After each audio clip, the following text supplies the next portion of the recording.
Në veturën luksoze që në këto pamje po shihet teksa ndalon me vroll, gjenden Arben Thaçi dhe Erlind Thaçi. I pari vëllai i kryetarit të Obiliqit Halil Thaçi, i dyti Nipi, djali i Arbenit. Të dy këta rreth orës 22 të mbrëmjes së 30 dhjetorit, shihen se pasi ndalojnë veturën e llojit Mercedes, marrin disa mjete të forta nga aty dhe sulmojnë brutalisht një 17 vjeçar, të cilit i shkaktojnë lëndime të rënda trupore. Në lidhje me këtë rast është rrëfyer për Vox Kosova babai i viktimës Dalep Berisha.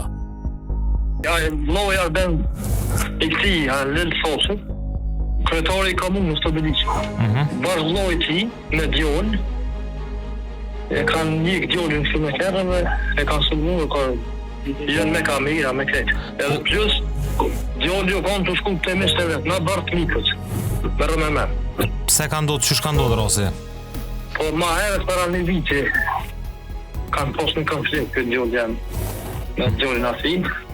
I ka mojtë kënë në dëtis në mojtë atje. Ka ne u liru kështu pa atmerin sëmë. Më në është faktorë. U liru këtë që thënë që kime për gjymë që e në gjyë. Për dhe në bëjtje ka adën, janë kamerat e këta të sëmë. Pej tukë të djallë, këta dhe pej frikës ju ka apru 2 herë ekstra paro. Tani e këna suna gjendë që nga shqiptot që e këna du të ramë njërë të sënë. Pjallot gjykotës. Ta është njërë të nëzore. Detaje në lidhje me rastin ka dhënë edhe policia e Kosovës përmes raportit 24 orësh.